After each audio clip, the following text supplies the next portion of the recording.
yang selama ini misalnya isu soal tawuran kita dengar di mana-mana,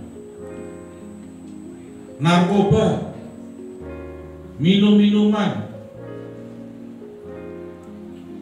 trek-trekan. Di dalam kepemimpinan saya, semuanya itu tidak boleh terjadi. Dan itu memang harus ada langkah-langkah konkret yang harus diambil. Kita tidak otoriter, apalagi diktator, main kekuasaan tidak, tapi memang itu ada ilmu dan seni. Itu kepemimpinan seperti yang disampaikan oleh Pak Dhani. Apa di dalam pendidikan yang harus kami lakukan?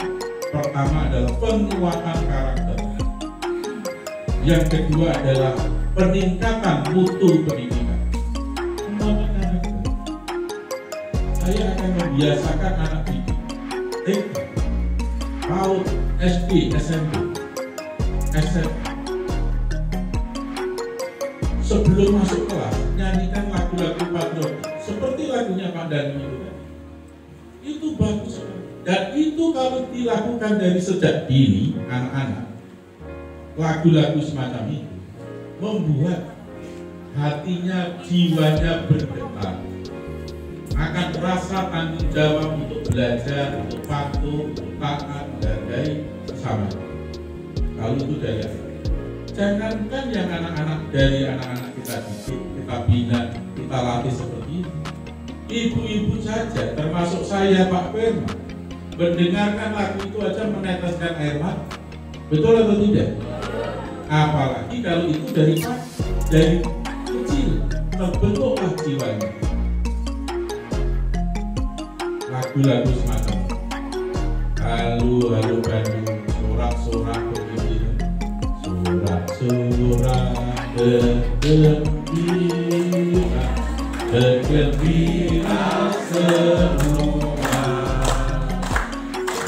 bebas negeri kita, Indonesia merdeka.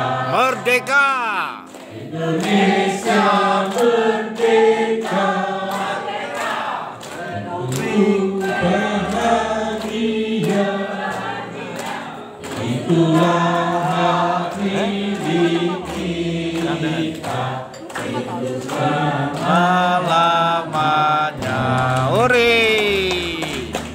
Lagu-lagu semacam ini Bapak Ibu sekalian itu yang harus dinyanyikan oleh anak-anak. Dan saya juga membentuk tim kreatif milenial ini Bapak Ibu tahu, kreatif milenial. Bagaimana guru ceria dengan anak-anaknya, dengan tari-tariannya, dengan lagu-lagu. Ini saya bentuk.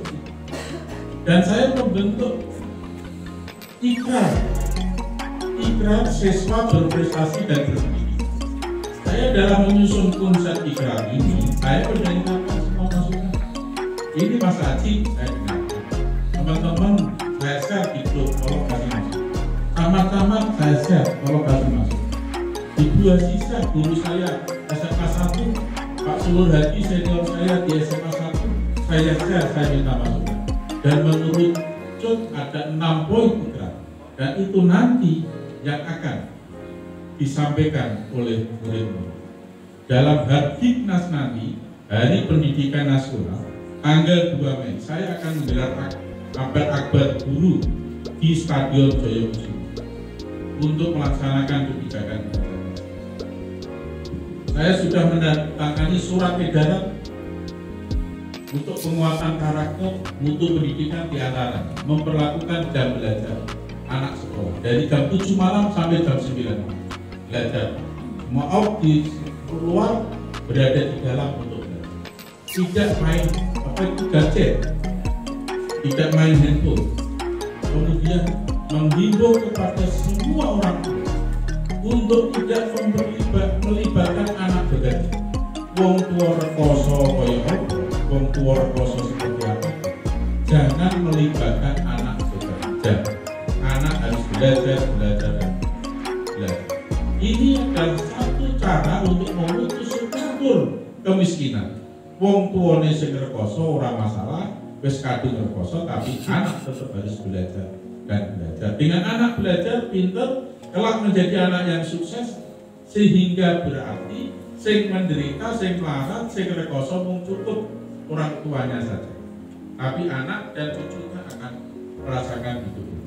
Apalagi anak hidup sukses pun orang tua yang semula menderita bisa menjadi merasakan hidup enak. Ini metode yang saya lakukan untuk berubah. Apakah itu bisa? Insya Allah bisa. Memang tidak mudah, tetapi membutuhkan proses, membutuhkan waktu, membutuhkan kesabaran. Yang terpenting ini telaten untuk kita lakukan. Tapi alhamdulillah, baru beberapa hari berjalan kebijakan saya ini, masyarakat mau dengan senang hati, karena orang tua pun juga menyadari, nah anaknya sampai dinanya ke handphone itu pun juga tidak baik. Bagus.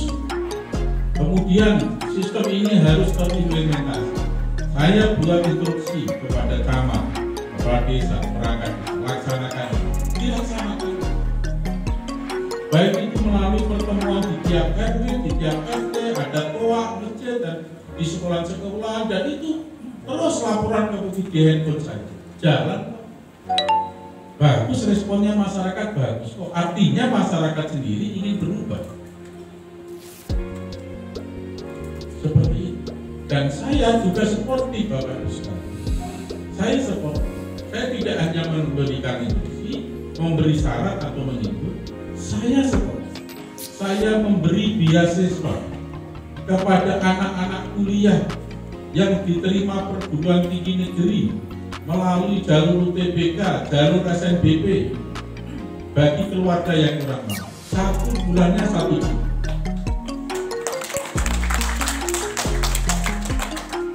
Yang miskin ekstrim 1 bulannya 1,5 juta.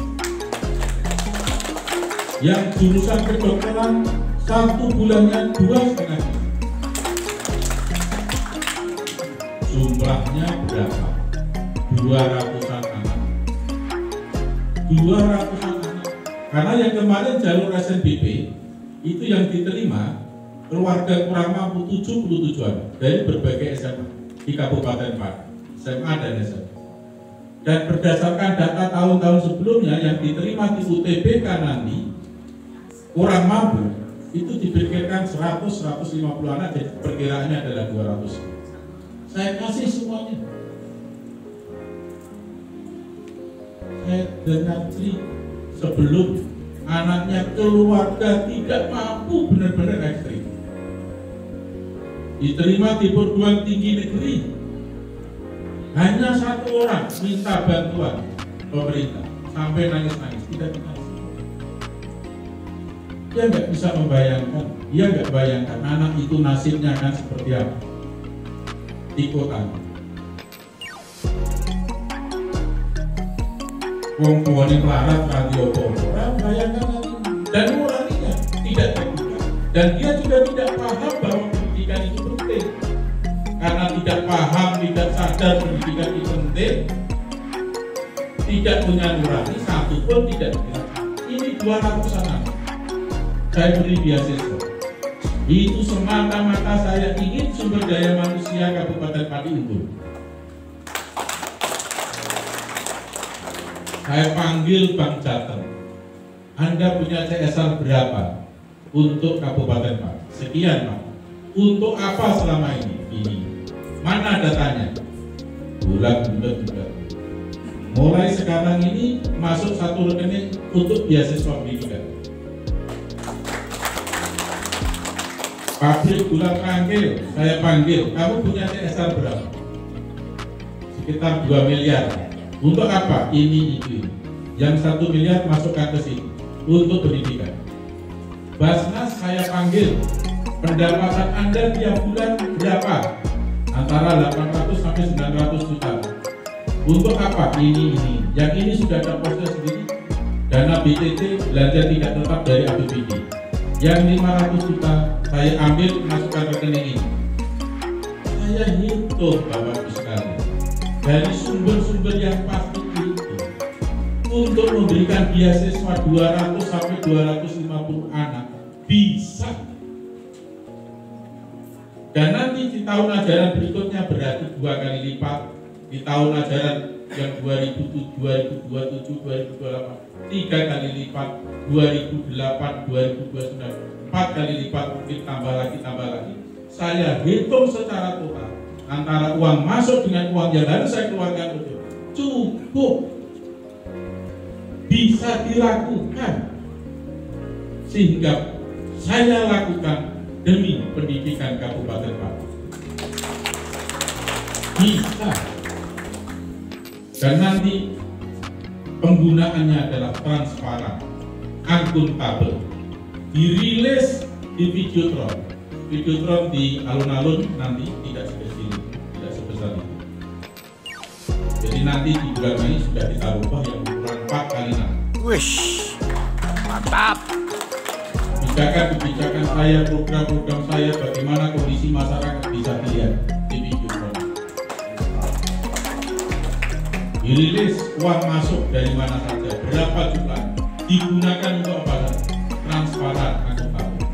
Tidak ada 1 juta pun, 1 rupiah pun yang masuk di kantongnya bupati atau wakil bupati. Tidak.